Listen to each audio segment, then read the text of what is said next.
So it's also very important of the outreach if when we're doing this such important science and technology development, because it's our responsibility to prepare the coming generation and grow the human resources which will cater to this kind of ambition which we have for 2047. So in that line, we have a esteemed panel today to discuss the further way forward.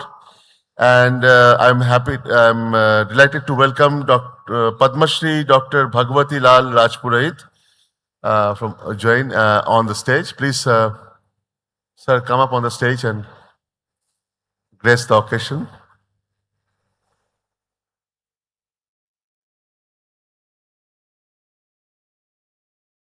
Okay. Professor Annapurni Subramaniam, Director IIA Bengaluru. I would request you to come up on stage. Yeah.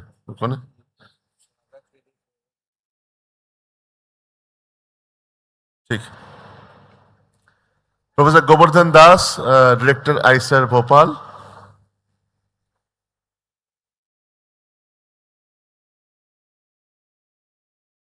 Professor Yashwant Gupta, Director NCR TIFR, Pune.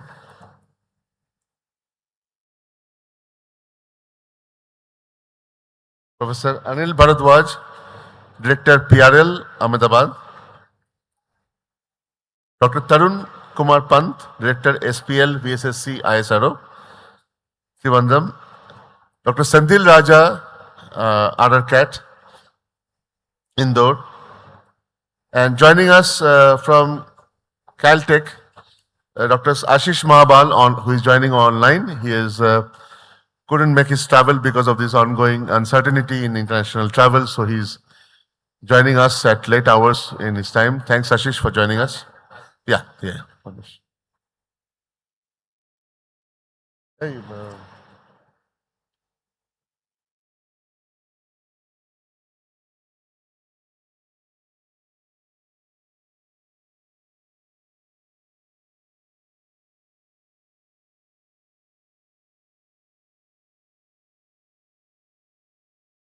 and also Vidwan Sri Ramana Sharma from Sri Kanchi Kamakoti Peetham.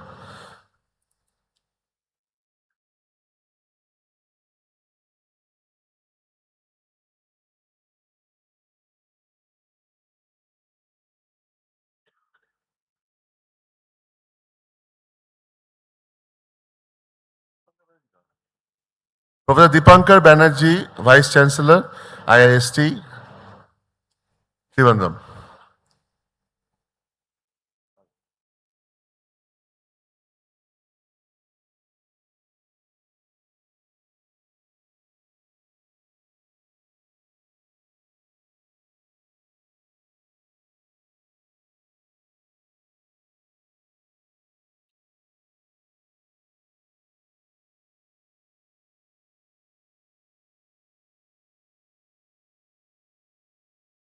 Okay, thanks. And also my reporter, Dr. Saurabh Das, I would like him to come up to stage and we'll keep a track of the whole session. And I'm moderating the whole session. I'm Abhirup Datta from IIT Indore. So I would like to request Dr. Mukesh Mishra ji, Director DTSS, to please come up on stage and welcome Professor Annapurni Subramaniam.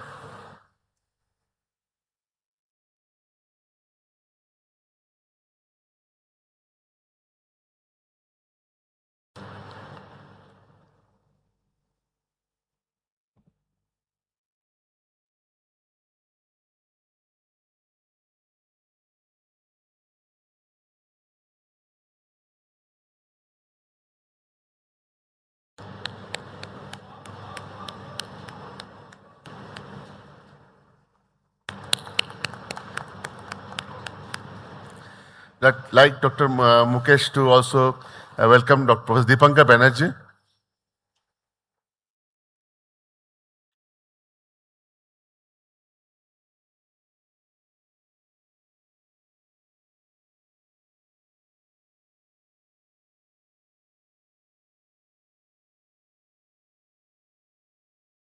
Like Dr. Mukesh to also welcome Professor Anil Bharadwaj.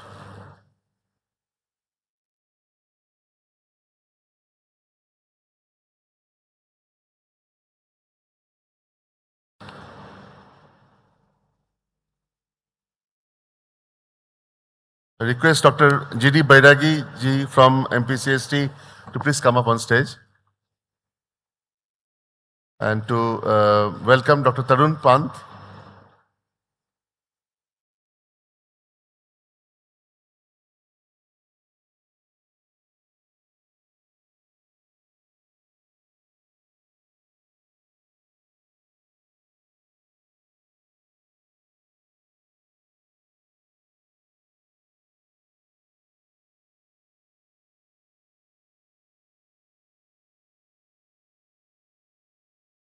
Also request Dr. Bairagi to welcome Padma Shri Dr. Bhagwati Lal Rajpurohit ji.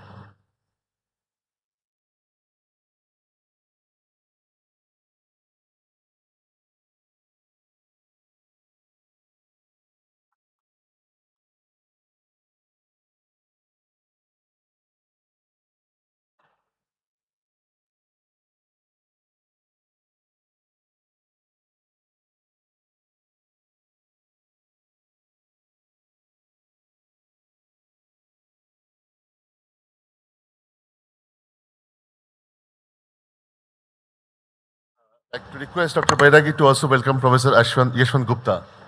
Let's get it here.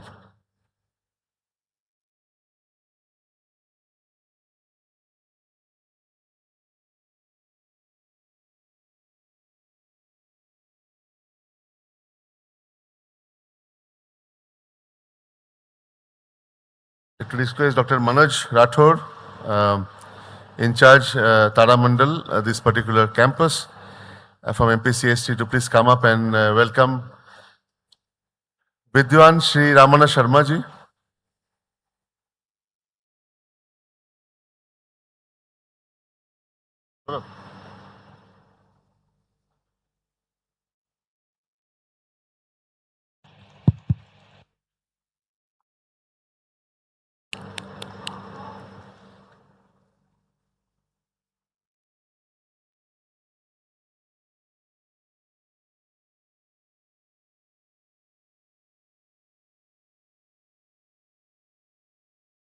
And Dr. Saurabh Das also.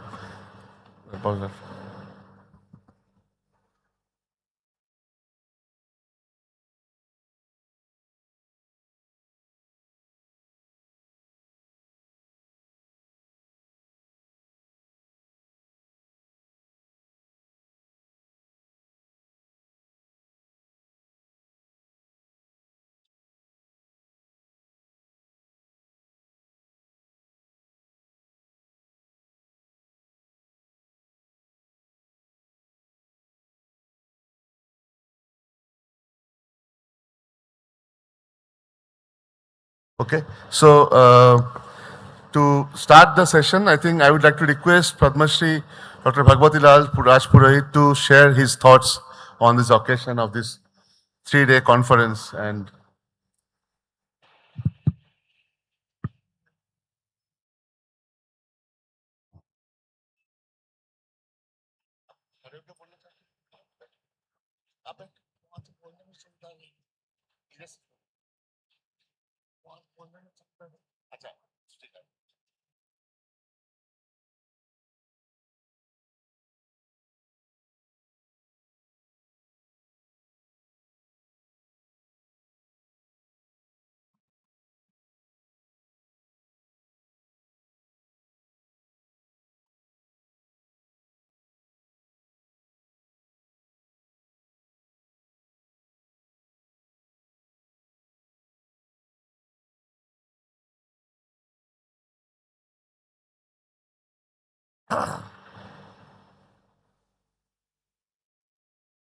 Saraswati श्रुति भवती वह्यताम्।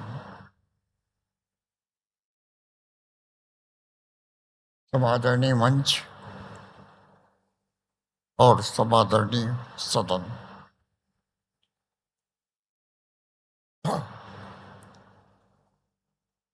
वैज्ञानिकों के इस महती सभा में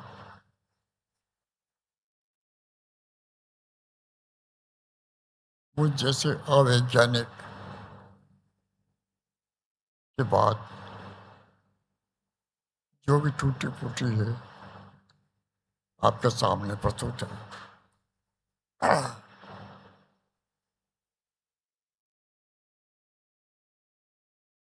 काल का केंद्र महाकाल,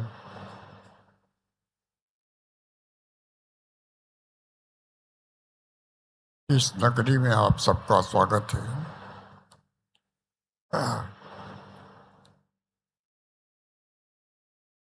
काल का अर्थ होता है काला। महाकाल अर्थात अत्यंत काला, वो महाकाल अनादि है। नासदीय सूक्त कहता है कि न सत था न असत था, तब भी बिना वायु के वह आत्मशक्ति से विद्यमान था। आसीदवातम स्वदया तदेकम तस्मात् निंदन पर किंचन आसो, इसके सिवा कुछ नहीं था।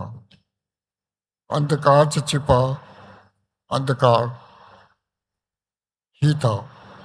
तम आसीत तमसा करे। अंधकार काला, महाकाल उसका ही अंतिम रूप। नाट्यशास्त्र में लिखा है कि बीभत्स रस का देवता महाकाल है और उसका रंग गहरा नीला है। और काल सबसे अनविच्छिन्न अपनी अनुभूति, काल और दिशा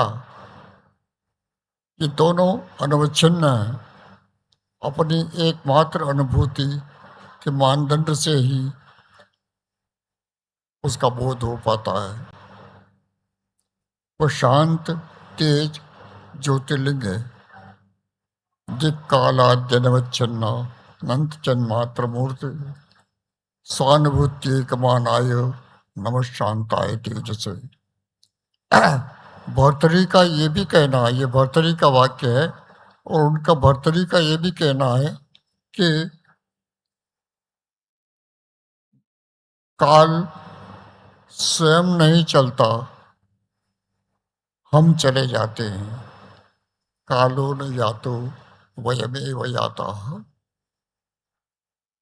जो पूर्ण है वो नहीं चलता है, जो अपूर्ण है चलता तो वही है। अतः अंधकार अनादि है, वो नहीं चलता। उसमें आकर के प्रकाश हस्तक्षेप करता है। प्रकाश के हटते ही फिर अंधकार तो है ही। प्रकाश उस पर पड़ता है तो वह काला अंधेरा उजला हो जाता है। प्रकाश के हटते ही मूल रंग स्वयं आ जाता है। ये हम प्रत्यक्ष आज के विज्ञान में, टीवी में, मोबाइल में भी देख सकते हैं कि पर्दा तो काला होता है, पर उसे चालू करके उसमें उजले दृश्य दिखने लगते हैं। प्रकाश जाते ही वो कालापन रह जाता है। उन दृश्यों का कोई निशान नहीं बचता।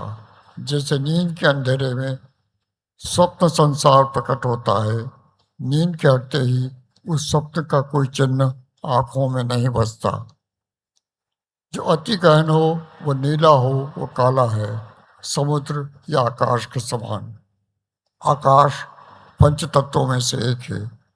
क्षिति जलक पावक गगन समीरा।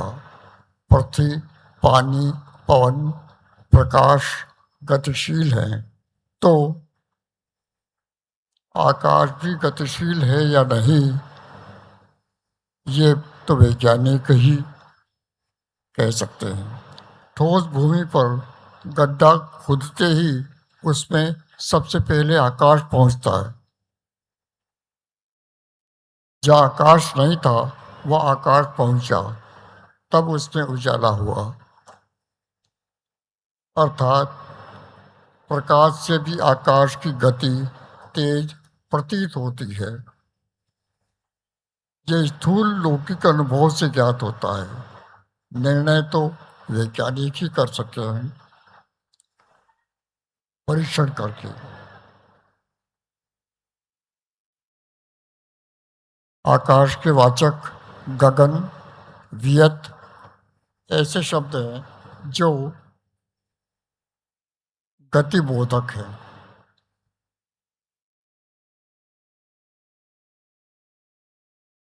इन सभी पंच तत्वों का जो कारण है वो परम तत्व बताया जाता है।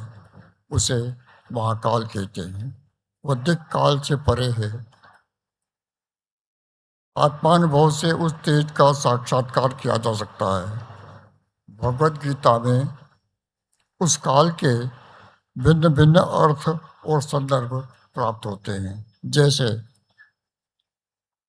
कालेषु सर्वेषु, हर समय, अंत काले, अंतिम समय, तम कालम वक्ष्यामि, उस समय का के बारे में वो कह रहे हैं। काल कलयताम अहम, ये गिनती है, काल की गिनती। कालोस में लोको क्षय कृत प्रवृत्त हो, तो यह जो है प्रलय का की तरफ संकेत है। अहमेवाय अक्षय काल हो, मैं ही अक्षय काल हूँ, मतलब महाकाल। जो महाकाल है वो अनंत काल है, उसका आकलन संभव नहीं। परंतु योगी जन योग की अष्ट सिद्धियों के माध्यम से भौतिक ज्ञात अज्ञात सबको हस्तामलकवत पहचान लेते हैं। महाकाल को जानने की वह सिद्धि हर सिद्धि है जो महाकाल के निकट ही आज मंदिर में विद्यमान है। अवंती सिद्ध क्षेत्र है, वहाँ सिद्धवट है। यह सिद्धों की सिद्ध भूमि है, अतः काल गणना के केंद्र के रूप में भी यह काल सिद्धि का स्थान है। सिद्ध ज्योतिर्विदों ने अपनी आत्मशक्ति से और सहयोग के माध्यम से अपने दीर्घ अनुभव से ज्ञात किया कि मिथुन राशि के अंत में विषुवत रेखा भूवृत्त से 24 अंश उत्तर में सूर्य अवंती के ऊपर से उत्तरी गोलार्ध में भ्रमण करता है।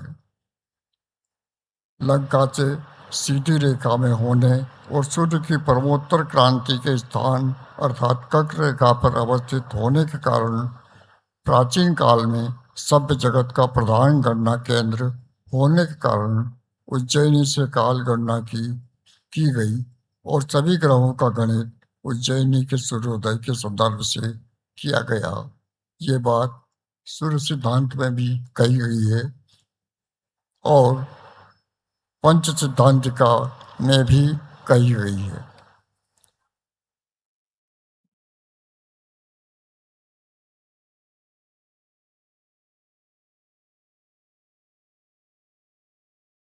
यह आज के विज्ञान से भी पुष्ट होता जा रहा है।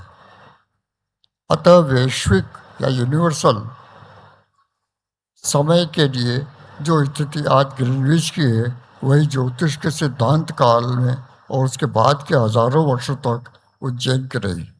इसीलिए भारतीय परंपरा में उज्जैन को विश्व का नाभि स्थान पर अवस्थित मानती है, जहाँ महाकाल का स्थान है। स्वाधिष्ठानम स्मृताकांक्षी मणिपुरम अवंतिका नाभिदेशे महाकालस तम नामना तत्र वेहर।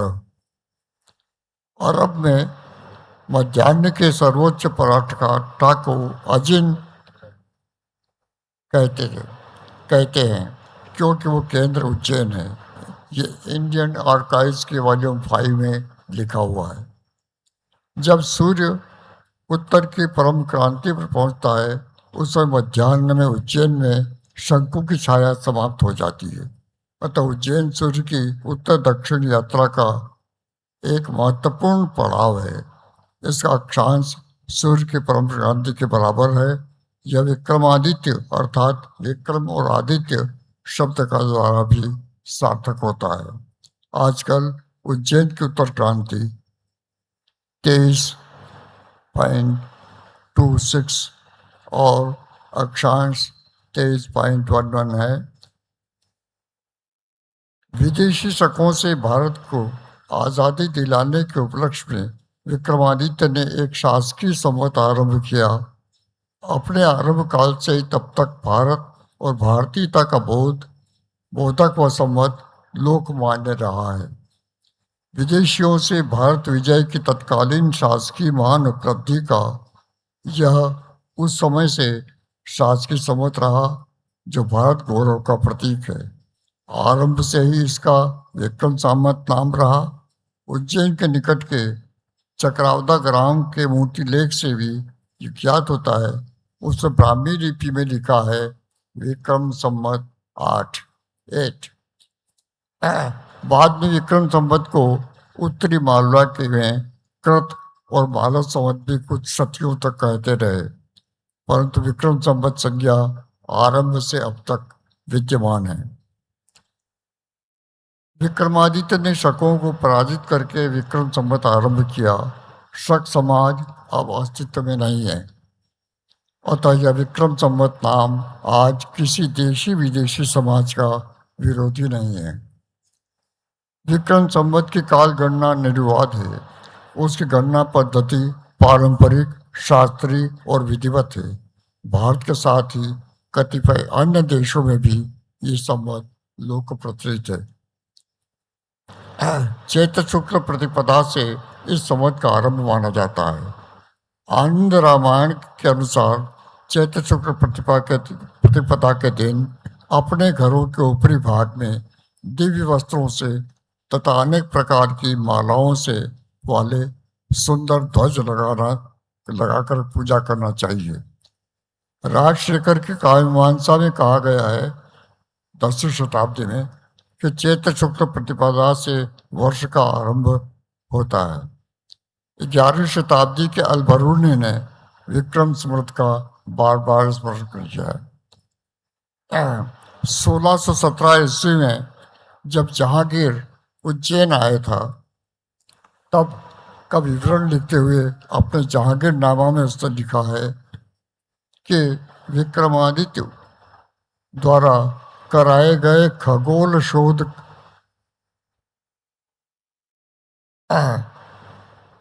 विक्रमादित्य के द्वारा यहाँ पर खगोल शोध करवाया गया था। उज्जैन पुराने शहरों में से है। हिंदुओं के पूज्य स्थानों में से यह भी है। राजा विक्रमजीत जिसने खगोल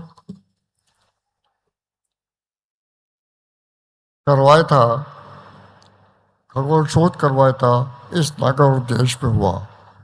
उस समय से अब तक हिजरी सन 1026 और 11 वर्ष मेरे राज्याभिषेक को हुए 1675 वर्ष बीते। हिंदुस्तान के ज्योतिषों का यह आधार उसी शोधन पर है। यह जहांगीरनामा में लिखा है। उस काल गणना के प्रतीक भी है महाकाल, जो अपनी भौगोलिक स्थिति के कारण महत्वपूर्ण है। विक्रमादित्य के सिक्कों से ज्ञात होता है कि उस समय विक्रमादित्य ने उज्जैन में रुद्रमोह अर्थात रुद्र महोत्सव किया था। यह संभव है कि उस रुद्र महोत्सव की स्मृति में महाकाल के समीप के सरोवर का नाम रुद्र सागर कर दिया गया था, जो आज तक प्रचलित है। विक्रमादित्य ने उज्जैन में विद्यमान अपने आराध्य रुद्र महाकाल मंदिर परिसर आदि का जीर्णोद्धार, विस्तार आदि करके वहां अपनी राजसभा बनवाई थी। ये भविष्य पुराण में लिखा। विक्रमादित्य के आश्रित प्रिय कवि कालिदास ने महाकाल मंदिर परिसर, मूर्ति आदि का मनोहर परिचय अपने रघुवंश और कुमार अपने मेघदूत में दिया है। उसने रघुवंश के अनुसार महाकाल मंदिर के शिखर पर चंद्रमा की आकृति बनी हुई थी। असौ महाकाल निकेतनस्य वसन्न दूरे किल चंद्रमौले। महाकाल निकेतन से चंद्रमौले है। मंदिर के निकट राज प्रासाद था, जो उस चंद्रमा से अमावस्या की रात में प्रकाशित होता था। मेघदूत के अनुसार त्रिलोक के स्वामी चंडीश्वर का यह धाम पवित्र है। उसके पास के उद्यान से सटी गंधमती नदी बहती थी। महाकाल की सांध्य आरती के समय बजती नौबत की ध्वनि में मेघ गर्जन का योग भी हो जाता था। उसके सामने के खुले परिसर में नगर वधुएं तब नृत्य करती थी। वहां महाकाल की नृत्य करती मानवाकार एक प्रतिमा थी। अनेक हाथों वाली उस प्रतिमा पर शांत प्रकाश पड़ता था। लाल जपा पुष्प और गीले गज चर्म पहनने की हर पशुपति की कामना भी पूरी हो जाती है। उस रूप को भक्ति भाव से भवानी देखती है। पश्चाद उच्चैर भुजतरुवने मंडले नाविलीन सांध्यम तेज प्रतिनव जपा पुष्परक्तम ददान नृत्यारंभे हर पशुपते आर्द्र नागाजनेच्छाम शांतोद्वेग स्तमित नयनम दत्तभट्टेर भवान्या। इस विवरण से ज्ञात होता है कि अनेक हाथ ऊंचे करके नृत्य करती हुई हर पशुपति की एक नग्न मानवाकार प्रतिमा रही। दूसरा, प्रतिमा फलक पर पास में भवानी उन्हें देखती हुई अंकित रही। ऐसा आकार बना हुआ है। प्रतिमा पर शांत प्रकाश गिर रहा है, अतः मंदिर में वह प्रतिमा स्थान ऐसा खुला था कि हवा और प्रकाश उस पर आ सके। स्कंद पुराण के अवंती खंड के अनुसार पशुपति महादेव के 5 मुख और 10 हाथ होते हैं, अतः इस नृत्य प्रतिमा के 10 हाथ रहे होंगे। कथा सरित सागर के अनुसार एक व्यक्ति महाकाल के दोनों पैर पकड़कर निवेदन करता है, इत्याकलय्य हृदय परिग्रह्य पादयो स्तुतिष्ठन् चिंता करालस्तम महाकालम यजिज्ञपत। यह महाकाल के 2 पैर कहे गए, अतः महाकाल की मानवाकार प्रतिमा उससे ज्ञात होती है। 1235 ईस्वी में इल्तुतमिश ने महाकाल मंदिर को हानि पहुंचाई और वह अपने साथ महाकाल और विक्रमादित्य की मूर्तियां दिल्ली ले गया। वहां मस्जिद के सामने तोड़कर फेंक दी। इस घटना से प्रायः 1 शती बाद 1333 ईस्वी में अफ्रीका के मोरक्को का निवासी इब्न बतूता सुल्तान मोहम्मद बिन तुगलक के शासनकाल में दिल्ली में आया और 9 साल तक रहा। उसने अपने विवरण में लिखा है कि दिल्ली मस्जिद के पूर्वी द्वार के बाहर तांबे की 2 बड़ी बड़ी मूर्तियां पत्थर में जड़ी हुई धरातल पर पड़ी हुई है। मस्जिद में आने जाने वाले इन पर पैर रख कर के आगे जाते हैं। उस पर टिप्पणी में संपादक ने लिखा है कि वहाँ मूर्तियां विक्रमादित्य और महाकाल की थी, जिनको अल्तमश उज्जैन से ले गया। अतः यह महाकाल से ले जाई गई मानवाकार पूर्वोक्त महाकाल पर पशुपति की प्रतिमा हो सकती है, जो विक्रमादित्य की प्रतिमा के साथ ले जाई गई। अतः महाकाल मंदिर के में प्राचीन काल में एक महाकाल की मानवाकार प्रतिमा भी थी। अब वो नहीं है। प्राचीन काल में देवालय निर्माता की प्रतिमा उस देवालय में प्रायः बनाने की पद्धति थी। अतः महाकाल मंदिर के जीर्णोद्धार के समय विक्रमादित्य की प्रतिमा भी महाकाल देवालय में रही होगी। इल्तुतमिश तब विक्रमादित्य और नटराज महाकाल दोनों की प्रतिमा उठा गया। कालिदास के मेघदूत में पूर्वोक्त पशुपति हर महाकाल का नृत्य रूप वर्णित है। वह काल का नर्तन है, उसके परिणाम में विश्व का नर्तन होता है। महाकाल नाम में अध्यात्म और विज्ञान का समन्वय है, बस खत्म होने वाला। महाकाल नाम में अध्यात्म और विज्ञान का समन्वय है और यह हमें प्रेरित करता है अध्यात्म और आधारभूमि पर निरंतर आगे बढ़ते जाए और भारत आज अपने अपने विस्फोट गौरव को भी पहचानता रहे ये और यथोचित रूप में अपनाता भी रहे।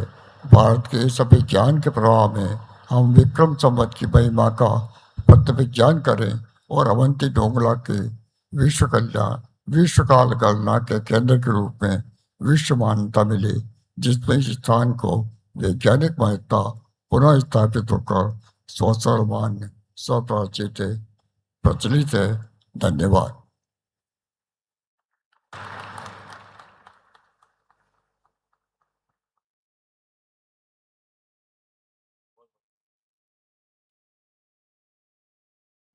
बहुत बहुत आभार पद्मश्री डॉक्टर भगवती लाल राजपुरोहित जी को मार्गदर्शन करने के लिए। मैं सत्र को आगे बढ़ाते हुए I will to call upon Shri Vidwan Shri Ramana Sharma from Shri Kanchi Kamakoti Peetham.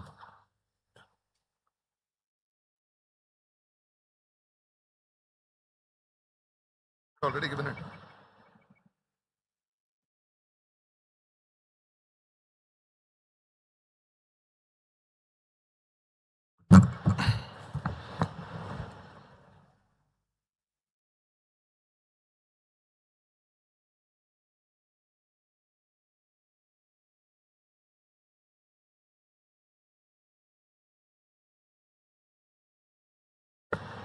जय जय शंकर हर हर शंकर कामाक्षी करुणारूपं कामकोटि जगद्गुरुं चिन्मूर्तिं कलये चित्ते शंकराचार्यमव्ययम् कलानामाश्रयं देवी सान्निध्यानुभवं सदा सुदर्शन महादेवं गुरुं सत्येक्षणं नमः। So for the past 2 days we have been flying in the skies talking about latest satellite technology, space technology, security implications, practical implications and so on.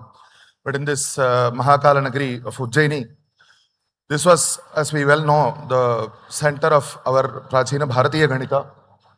Is there a problem in bringing it on screen? Okay, thank you. So, I would like to talk about something which is probably far more down to earth. Of course, lots of very practical things were discussed. I'm not deriding that. But this is in relation to the practical observance of our Sanatana Vaidika Hindu Dharma. And since I have been asked to, because of the time constraint, I'll be skipping over some of the content of my slides. But on behalf of the Kanchi Kamakoti Shankaracharya Jagadguru Pitham, the Panchanga Sadas has been annually conducted. Our earlier records show that there was a very important Sadas conducted in 1877 CE, in which the Jagadguru Shankaracharya, in response to a debate which had come up in Tamil Nadu at that time, constituted a panel of scholars, and the panel gave the verdict that because even though we have lots of old Ganita Paddhatis like Surya Siddhanta and especially the Vakya Ganitam, which is very much prevalent in Tamil Nadu, as I will be talking about, but whatever calculations are up to date, which are true to the observed positions of the celestial bodies, those calculations are what should be followed for the observance of all anushtanas of our Sanatana Dharma. This was the verdict given by scholars back in 1877 itself, almost 150 years back. So, in continuation of that, every year we continue to conduct a Sadas in which because of the language situation, we mostly concentrate, and we are situated in Tamil Nadu, so we have participants regularly from Tamil and Telugu audiences, but we also have contact with the people here. In fact, I am staying at the house of a Panchaka Karta of Ujjaini, and because we conducted a national Sadas in 2023, where we had almost 60 Panchaka Kartas, participants from over 15 states of Bharat, and we address practical difficulties in relation to Panchanga with the view of protecting the practical observance of our Sanatana Dharma, because we encounter problems resulting from the difference in Ganitas, that is, people who continue to use old calculations based on Surya Siddhanta of 1,000 years ago, 1,500 years ago, and so on. And and their differences of those calculations from the true observable positions. The difficulty is from there, but also there are various traditions which are being followed in different areas. And of course, the issue of the seasons shifting because of precession. These are just a sample of the issues that we have been continuously encountering, and we publish documents such as when Grahana and such important occasions occur, how to do the Anushtana, what are the proper timings of doing Grahana Anushtana and so on.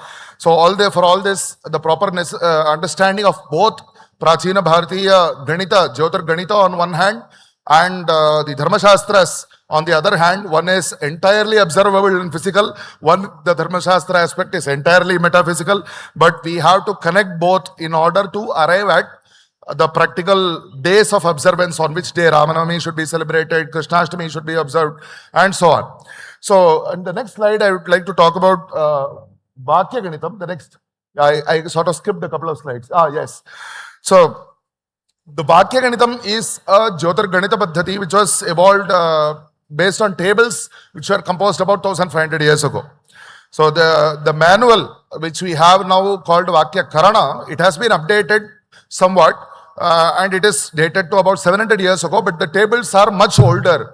So the tables which were composed about 1500 years ago based on the observed orbits of the celestial bodies of those days were used, and the problem which we will be discussing is that they continue to be used even today. But the important advantage of this Vakya Karana is that this method, because it is based on linear interpolation from tables, it totally eliminates the usage of trigonometry, at least for the purpose of determining celestial longitudes. At what position in the zodiac is Surya, Chandra, Rahu, Ketu, Rahu and Kuja, the Panchagrahas and so on. It totally eliminates the requirement of trigonometry. So we should remember that in those days, they did not have calculators, they did not have computers.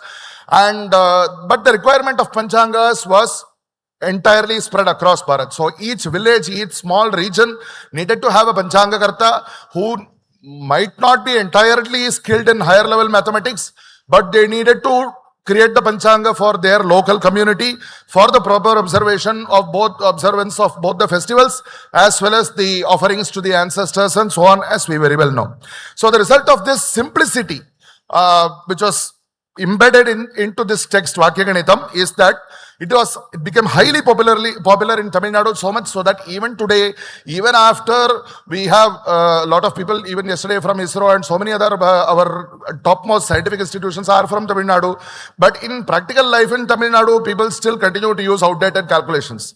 So obviously the project which landed the rovers on the moon did not use outdated calculations, it used at most up-to-date calculations. But the practical observance of people of all our festivals, and including the government of Tamil Nadu also, which is going by the popular mandate, it is still following Vakya Ganitam, which is the issue that we are trying to mainly address right now. The main problem is that it is outdated by 1500 years. The next.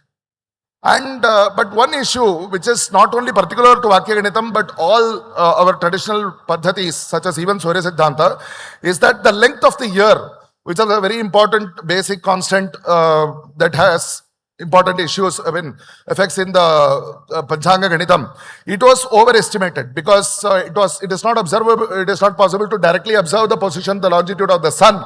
It has to be inferred. So because of that, the length of the year was overestimated by about 8 vinadikas or pal as they call here, and that translates into about 3¼ minutes. So the actual observed length of the year is 365 days, 115 nadikas and 23 vinadis, whereas in the old days it was 31 vinadis, and that older value continues to be used, and this accumulates here each year. Next. So because of this, what happens is that the start of the year, as per our traditional calculations, it lags behind. If you are going Panchangas which are following the old Ganitam, they lag behind the observed year by those 3¼ minutes each year. So by chance we happen to be near the crossover point, and the Mesha Sankramana, the entry of Surya into the Mesha Rashi, which marks the start of the solar year, and based on which the lunar Chaitra Masa is also determined. The time of that Mesha Sankramana is crossing over, as you can see in 2028, 2 years from now. you will have the Vakya Sankramana. There are no two Sankramanas, but I'm just saying the Sankramana as computed by Vakya Ganitam. It will happen on April 13th, 2028 at 9:27 p.m. as per the old calculations, but as per observed truer modern calculations, it is 21:29, 2 minutes later.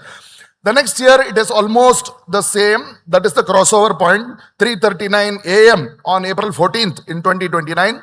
But the next year after that, in 2030, on April 14th, as per Driganitam, as updated calculations, the Mesha Sankramana is at 9:42 and Vakya Mesha Sankramana is after that. So this issue, what will happen is that the Vakya Sankramana goes later and later and later. So this error of 3¼ minutes will keep accumulating each year. Next slide, please. Okay. And this is the first one, as I mentioned, is the overestimate of the length of the year. The next error is the difference in the length of each month. So as we know, when the Surya travels across the 12 Rashis, the time taken for each Rashi is considered to be one solar month. And the difference, because of the elliptical motion of the earth around the sun, the motion of the sun is not constant. And because of that, you have the varying lengths of the months. And this also accumulates. I'll skip a couple of slides. So now what happens is, the important issue which we are going to face, two more slides please, a serious issue. Next. Yeah. So in 2029, what is going to happen is that because of the difference in this Mesha Sankramana and because of the important, and in that particular case, because of the difference in estimating the longitude of the moon, what is going to happen is that the Amavasya, as we can see, on April 14th, as per modern calculations, it will end at 3:10, the exact CCG, what is called the same longitude of the sun and the moon. It is going to happen at 3:10 a.m. And Mesha Sankramana is about 29 half an hour after that. But unfortunately, because of the usage of outdated Ganitam, the Vakya Panchanga is going to predict that it will happen at 4:12, the end of Amavasya. So because of this, what is going to happen is that as per Driganitam, you will have Adhika Chaitra Masa, and Chaitra Masa, Shuddha Chaitra Masa will be after that. And in Shuddha Chaitra Masa, we will be celebrating Ramanavami. But as per the old Ganitam, outdated Ganitam, they said there is no Adhika Chaitra Masa, but Adhika Vaishakha Masa will occur. So Ramanavami will be celebrated in the previous month. Next, please. So what is going to, because of this, what will happen? On one side, we need to retain the faith of our people in our tradition that our ancestors did keep updating the calculations over each generation. But now we are still, a lot of people, not everybody, a lot of people are still sticking to the old Panchangas, old Ganitams. But it becomes the responsibility of the Panchanga Kartas to update their Panchangas. And because even on the government side, on the secular side, it is important for public administration when you have Kumbh Mela that is dependent on the movement of Jupiter. And so, regarding Ramanavami, Gokulashtami at Brindavan, you need to know the proper date or proper month in which it is going to be conducted in order to arrange for safety and so many other things. And next slide. See, our Shastras declare that Pratyaksham Jyotisham Shastram. Next. Yeah. Pratyaksham Jyotisham Shastram. So Jyotisham need to keep updating it, and that is our tradition. Even though you are following various methods of calculation, the final result should be the same. That is what our forefathers have advised to us. So the work we are doing right now, we are working on updating Vakya Ganitam, and even those who want to stick to the Surya Siddhanta Paddhati, okay, let them stick to the Paddhati, but they have to update the parameters which they are using. Next, final slide. So the question is, okay, why do you need to stick to the older Paddhatis? Why do you not just switch over to modern calculations? Yes, we know that is the Paddhati method of calculation is not important, but the result is what is important. But ordinary people, whether you like it or not, they are stuck to, they say that we follow Surya Siddhanta Panchang, we follow Vakya Ganit Panchang. So at least you can tell them this is an updated Surya Siddhanta Panchang, this is an updated Vakya Ganita Panchang, because the important goal is in the end to make people observe or follow proper Ganitam, and people can't do the calculations by themselves. So the Panchanga Kartas have to follow, update their calculations. For that, our Panchanga Sabha is doing work, and this is something that I wanted to place before this August audience. I will complete my words. Hara Hara Shankara, Jai Jai Shankara.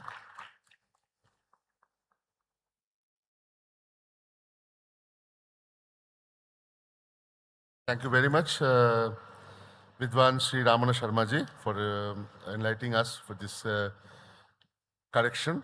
To request, I missed welcoming Dr. Sendil Raja. So please, if Alokji can come up and just do the needful. We switch to a panel discussion.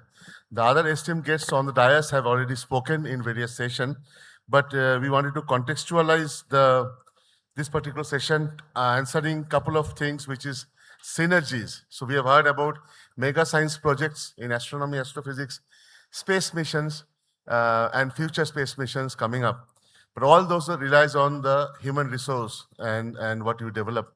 So how all of these upcoming opportunities and ongoing, groundbreaking, technology development can be jointly favor and upbring the human resource development in our country as well as common technology development. So what are the synergies between these projects? We want to establish that. So that's why we are going into a panel discussion. So what we'll do is we will give each speaker about 2 minutes to talk upon one topic, which I will first start, and then we'll move to the another one. So we have two major questions: synergy in technology development across these mega science and space missions. So I would like maybe Dipankar to start on the same. Okay. Thank you, Ebru, for raising this very important question. So first, I would like to point out that science and engineering both are becoming multidisciplinary now, and thankfully now I'm representing an institute called Indian Institute of Space Science and Technology. The name itself actually carries the theme that it is so important now to have majority of the science, basic science subjects, what the students are getting exposed to, how do we connect with the technology? In fact, Ishwant also pointed out yesterday in his presentation that the new facilities, whether it is astronomical ground-based or space-based, demand a highly technical, advancement. We are getting into domain of precision instrumentation. I must point out that when we were young, this precision instruments, we were always, dependent on the Western world. Even today, there are lots of machineries, even in the medical sciences, devices, we are so much dependent on Western world. But Atmanirbhar Bharat, if we want to really, envision in our Viksit Bharat scheme, it is very important to have this synergy between the training in the science domain and technology domain as well. So space science is again a new area, and space science or space technology was only restricted to government sector. This is also a very important phase which we are going through now. You heard that there are 300 plus startup companies who have registered in last 2 years. So these human resource requirement is there across the country. Again, since I'm representing IIST, IIST was instituted for the requirement of ISRO. And all the engineers who have been graduating from IIST was getting absorbed in ISRO. But now IIST graduates are going across the country for straight into the job or for even higher studies. So that way, there could be many more IIST. I'm actually also noting that our field in terms of astronomy, astrophysics is also was restricted to very few premier research institutes couple of decades back. But now, thankfully, majority of the IITs, ISERs, you see astrophysics department. So to bring in this, synergy between science and technology, I think the Technology Institute and the Science Institute both has to work together. And the connect with the industry at a very early phase is also very important, because the student should also know what are their prospects in industry, not only in the government sector, but in the private sector. So I think we are going through a very, very important change in the phase of the training program. And majority of the academic institutions need to think about how to incorporate more space sciences and technology into the curriculum. Thank you. Hello. Yeah. So when we comment, I think also please include your suggestion of how to go way forward in context to the whole 3-day conference. in taking all this astronomy, astrophysics, and cosmology, and ancient part also, way forward, and what is the way next, which you suggest? Okay, yeah. Next in the line is Professor Yashwant Gupta, please. Yeah, thank you. So since we are talking about the synergies in the technology development across the different large projects in astronomy and astrophysics, and I think this is a very important and relevant issue here. And I can say that from the experience, and as Dipankar just now mentioned, that there was a time when a lot of the technology that we needed had to be, so to say, imported. But having worked in a project like the GMRT, where we have done a vast majority of the technology development in-house, although with some struggles, but we have managed that. And that has given some insights as to how this can be done and should be managed. And I think there is tremendous scope today. A lot of the technology development we think that we should all do in our own labs, and I think that is a misnomer. It has to be done in partnership with industry. And today in India, industry is at a level where they are mature enough, interested enough, and have a desire to contribute to the large basic science projects that are coming up in the country. And I think we should be able to grow this synergy with industry to do this. Coming to the topics, there is a lot of commonality between the different areas of astronomy and astrophysics that we are pursuing. And I'll illustrate this with a couple of examples. Like I said, for GMRT, we tried to do everything in-house. So we had developed the entire software for the proposal submission and management and archiving of the data, which when AstroSat came up, they found that as a very useful initial tool. And we had developed this with industry participation.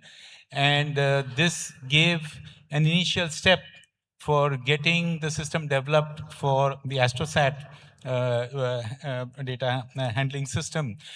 And I think similarly, when we today look at, we may say, well, an optical telescope is very different from a radio telescope or from a gamma ray telescope. But at some level, there are a lot of commonalities. All these structures need precision control, whether it is actuator control or accurate servo control. And again, there is a lot of synergy in these areas of the electronics to do this. Similarly, finally, when you get data, whether it is coming from a radio or from optical or from X-rays, the tools for data processing and handling large data volumes, again, have the same underlying principles. And again, these are synergies which we should be able to exploit in coming together and doing these things. So these are just a couple of examples where there is technology which calls for this synergy, that we should be able to come together and solve these problems in a common manner. So I think these are things that we should keep in mind as we go forward in integrating it, if possible, into a larger ecosystem where the technology synergies are identified and pursued in a joint or a combined fashion across the different projects. Thank you. Next, I would come to Dr. Sendil, and I want to add a little bit of a twitch is how Ujjain context comes into in this synergy and developing further way forward. Yeah. So we talked about various technologies that go into the various mega sciences. And one that lags behind electronics, optomechanical design, and other things is optics and lasers.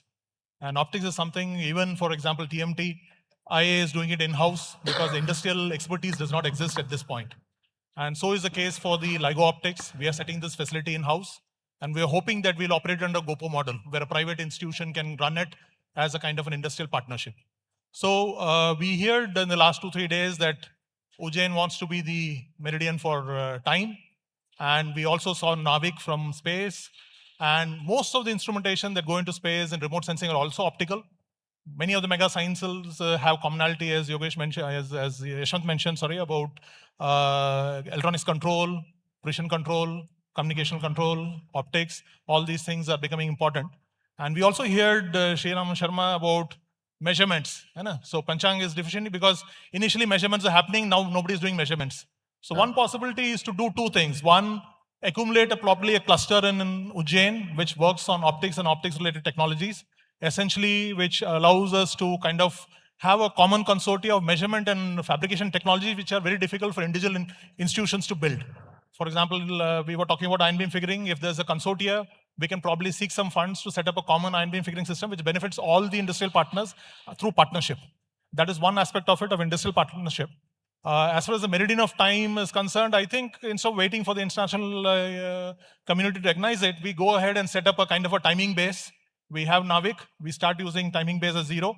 We also have transient telescopes to make sure that we can do celestial timing measurements also, and probably handhold with the MPSC to do that as a kind of a activity in Ujjain.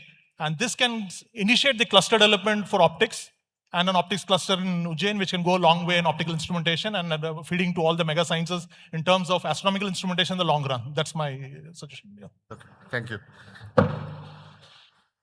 I'd like to come to Professor Anil Bharadwaj. I want to ask the similar question, but so we also heard about IKS and its influence on the way forward as well. Can you comment on that as well as with the other things? Indian knowledge system regarding Indian knowledge system. Okay, I think before that, I would like to take you to the space technology and talk a little bit about that, because though I gave a talk yesterday about solar system exploration, what is happening.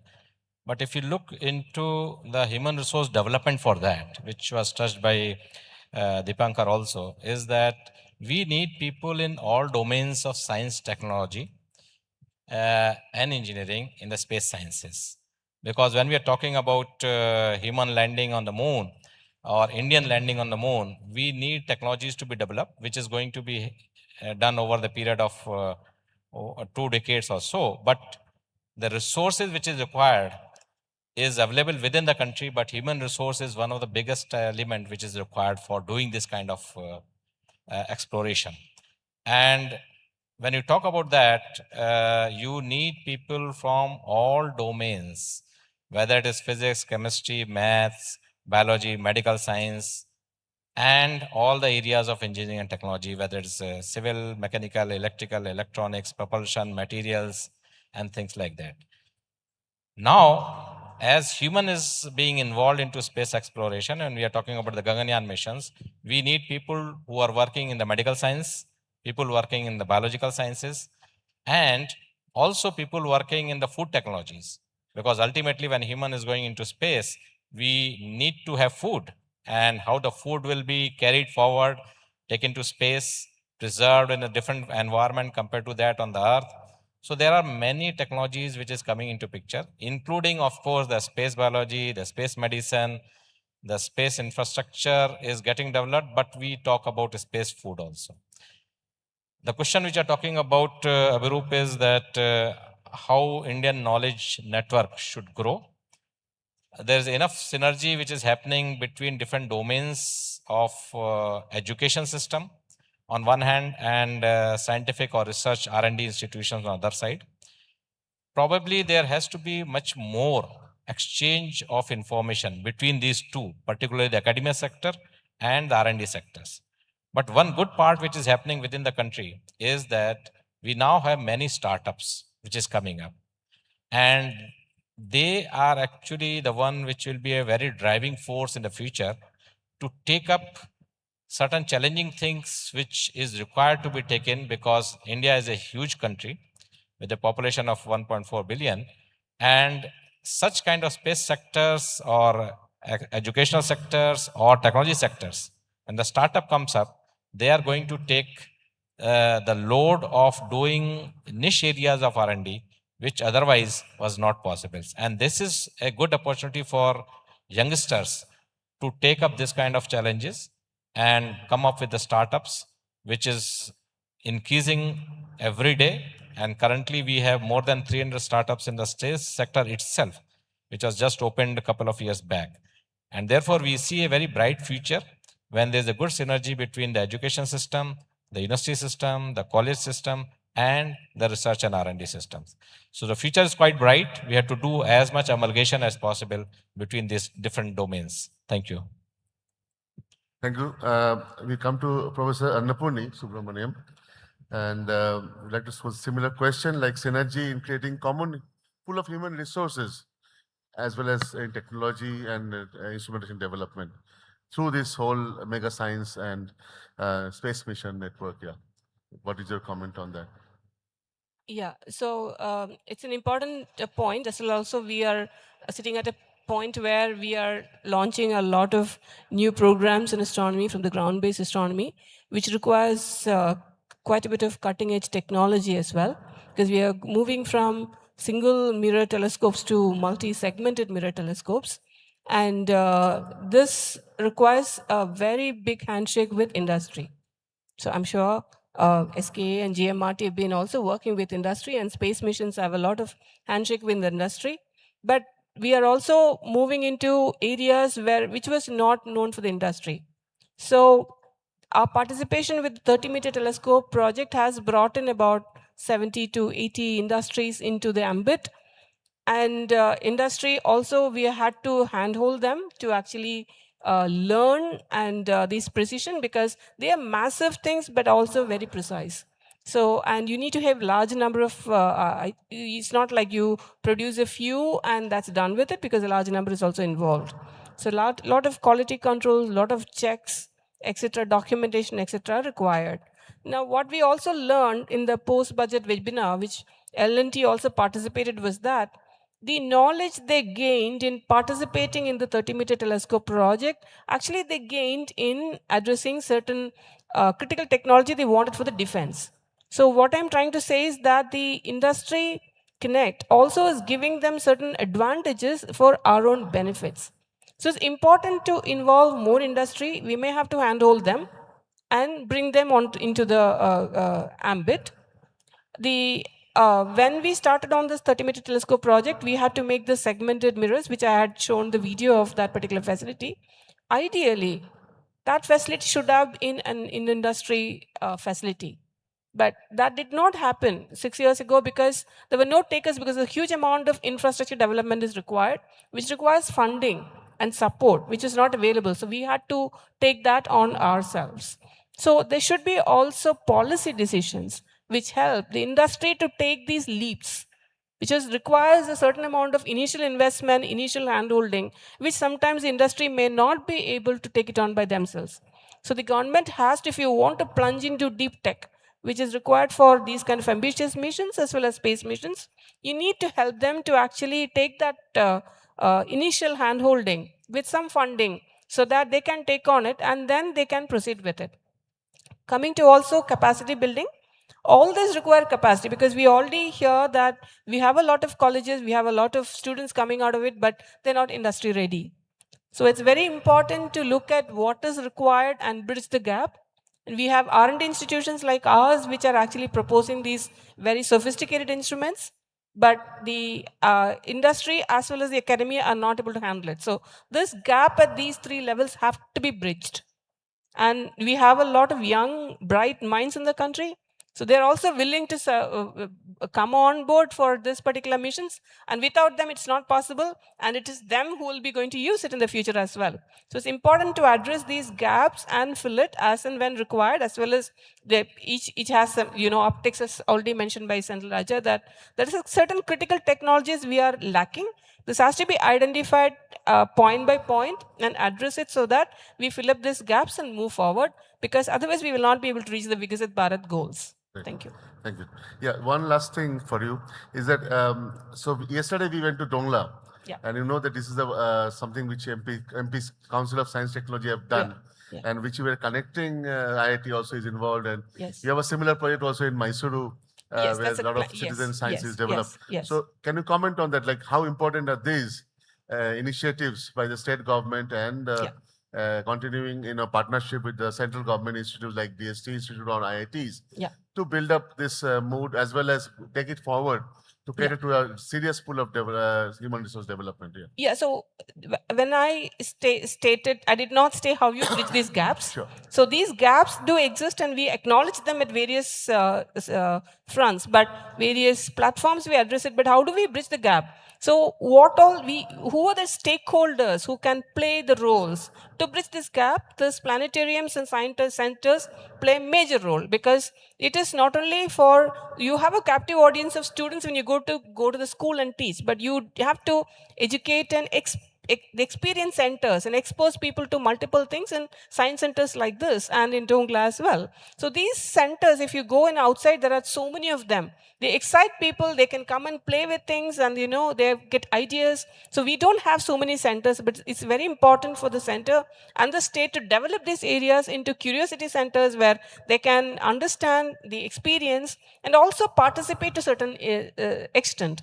So that way, connectivity between these science centers is important, because you don't have to reinvent the wheel every place, because we have limited capacity in every place to bring things together. So it is important to bring under one umbrella. NCSM actually all the institutions who are participating in these big programs should link with these, so that they can make these materials, give it to them, so that it can be replicated across the country. And we have a large country, a lot of people. Yeah. So it can be very easily done, and also it should reach each and every local language, because it's important for them to understand in the local language and become curious about it, because there is enough things to be curious about, but unless you ignite that curiosity, you cannot take it forward. And then you can handhold them by having workshops, schools, and exposure to technology, like even this LED screens. How is it built? How is the LED works?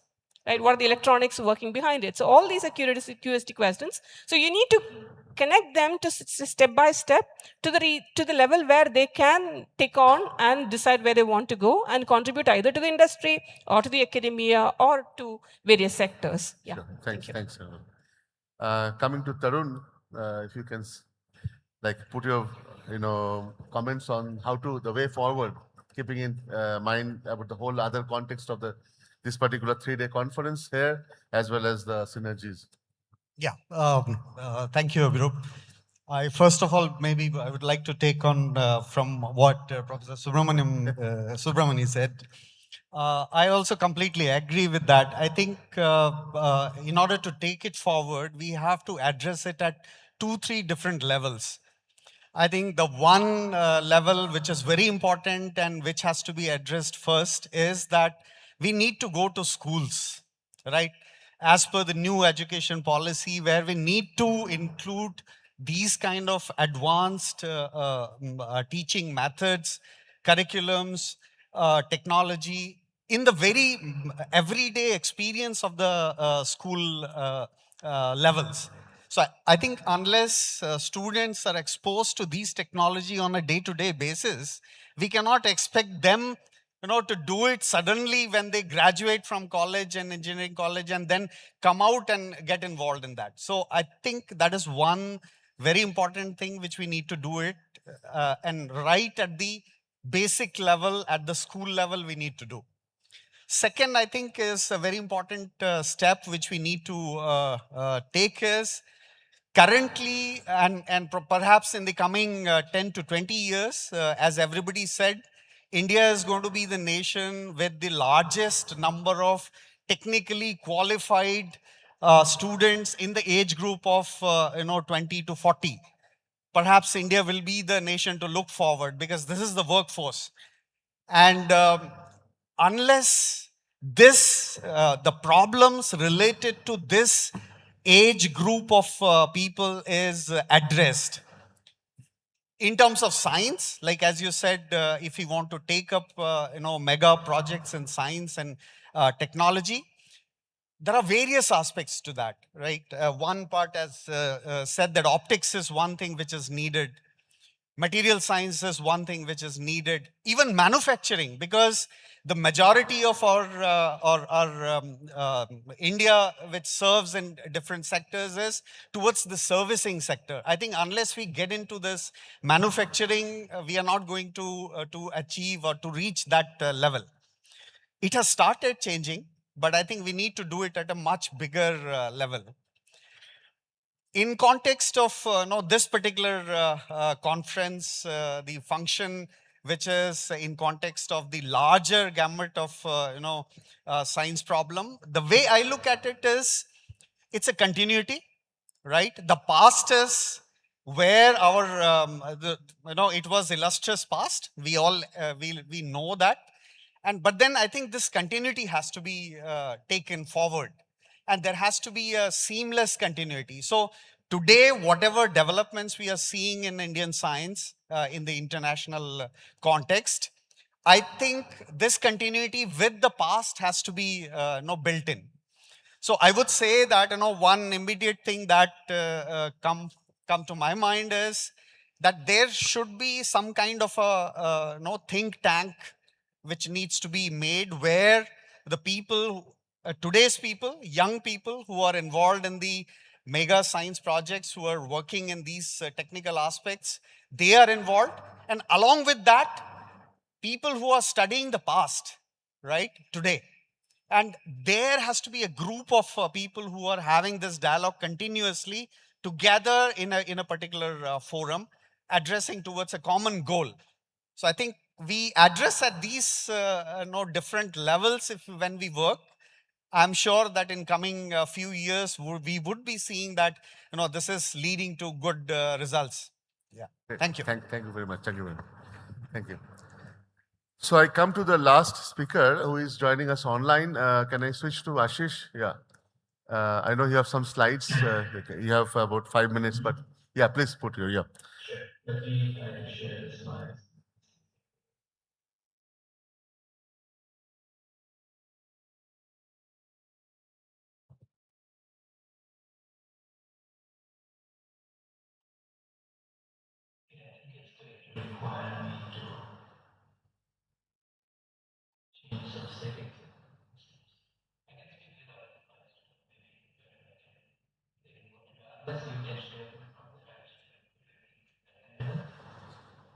Uh,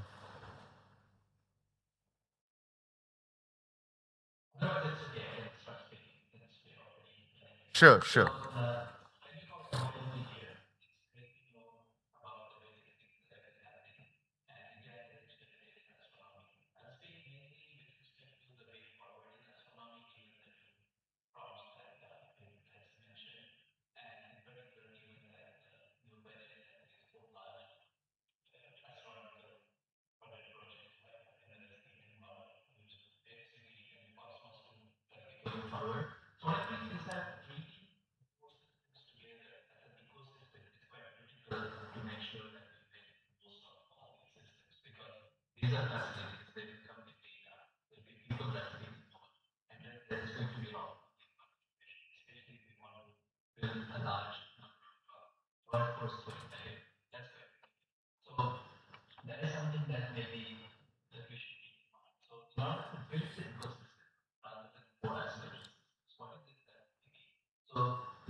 Thank you very much, Ashish, for your kind words. And sorry that the slides couldn't show up.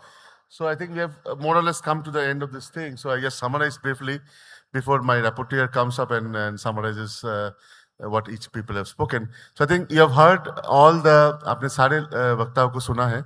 तो जैसे ये 3 दिन के जो conference हमने आयोजित किया है उसमें ध्यान रखा गया है कि कल, आज और कल, मतलब आने वाले कल और बीते हुए कल, तीनों को सिनर्जाइज करते हुए कैसे आगे बढ़ना है. I think you have heard that it's very essential to keep going with these mega science projects and keep getting data, because it's not possible to everybody to launch a telescope or everybody to have a telescope in their backyard which can do science. So important to get data, get into the collaboration for right people and right institutes collaborating together, coming to a center. It's also very important to keep building these new telescopes. So instrumentation is also very key to that thing which we are kind of forgetting.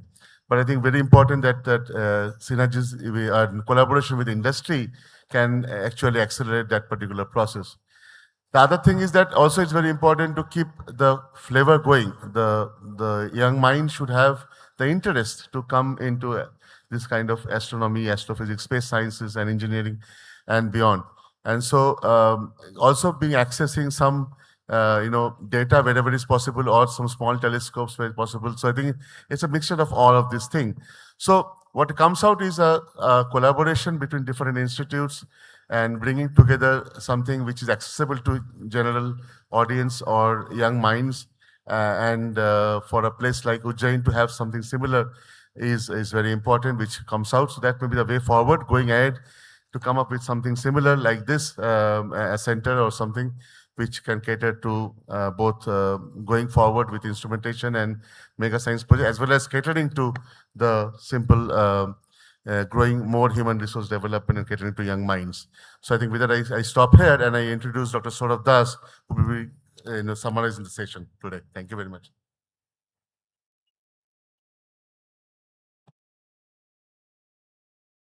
Thank you, Professor Abiru. So good morning, everyone. I am very pleased and thankful to the organizer for this opportunity to be present and to summarize this 3 days event. To listening to such a thought-provoking ideas from the distinguished speakers for over the last 3 days is actually give me a lot of new ideas. And we learned many new concepts and as well as the India's journey in the history from moon to other planets and about space and that time. So it is really apt to summarize this session of whole 3 days by this panel discussion with these esteemed speakers, distinguished speakers, and we can get a new ideas for the new space age in the Viksit Bharat. So what should be more appropriate to start the discussion by paying tribute to our rich philosophy, culture, about the ancient knowledge in which Ujjain plays a very important role. So who will be the best person than Padma Shri Dr. Bhagwati Lal Rajpurohit, the renowned educator, to discuss about the Indian history and culture to start this panel discussion. He crisply summarized about what our ancient literature can elucidate about the concept of that time. Vidhan Sri Ramana Sharma from Sri Kachi Kamakoti Pritham brings our attention to the practical urgency to updating the Panchanga calculation, which is intricately linked to the motion of the celestial body, which is again part of the astronomy and the mathematics. Professor Dipankar Banerjee from IIST addressed these questions about the precision technology, which is an essential requirement for the space age, and how the organization like IIT, ISRO, etc. are bridging this gap between the academy and the industry to bring this coveted knowledge into the practice. Professor Jaswant Gupta, he highlighted how the mega science project like GMRT actually provides the opportunity to learn the new technology and collaborate with the industry. The commonality between the science mega missions and the technology to develop that actually can help the common people. Professor Sendil Raja from RRCAT also highlights that instrumentation is the key, and the requirement for metrology, the measurement science, is actually plays a key role to bring this knowledge to our Indian scenario. Professor Anil Bharadwaj from PRL elucidate ISRO's role in the advancing both science and technology by using space technology. The synergy between academia and industry now leads the way by having more startups in all sectors, including the space technology. Professor Annapurni from IIA also emphasized on the strong collaboration between the academy and the industry, particularly hand-holding the industry in the critical technology that we call the deep tech, which is not only related to the astronomy or the science, but can contribute to the defense, and Make in India contribution can be made. The citizen science, particularly in the local language, is also one of the important factor in making inquisitive minds. Professor Tarun Pant from SPL VSSC opines that the school students particularly need to nurture at the young age, as India is going to have the largest number of technical people in the near future. The manufacturing sector, which is the core of any industrial revolution, is to be benefited largely from learning from the past and maintaining the continuity across past, present, and the future. Professor Ashish Mahabal from Caltech highlights on the integration of not only the technology, but also the technology and the data science, because that is how the science can be made. You develop an instrument, you analyze, collect the data, you analyze the data, and provide the solution. He provides an idea about how to do that. So to summarize the whole session, the way forward, what I understand, is to essentially bridge the gap between the science and technology, between the academia industry. And there are majorly three pathways that we can actually look forward. First, to acknowledge the gap, address the gap, then imparting appropriate knowledge from a very young age and develop the skills. And third, to handhold the industry to develop this dictate and bring to the common people. So with this, thank you all and thanks.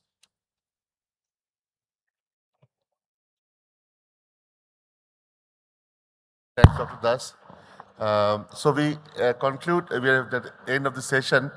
If you have any questions, we can maybe go for one or two pressing questions before we end. If you have any question, just raise your hand.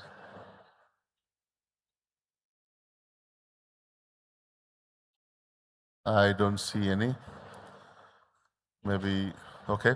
Okay, so I think anyway, the speakers will be available afterwards also. So I think thanks to all the speakers on the dais and thanks for the audience to listening on. And it's third day, but we still see audiences around. That means it's very important for this for session and the conference. Thanks for all. So we conclude here. Thank you very much. Can we have a group photo, please? Yeah. Can we have a group photo for all the panelists, please?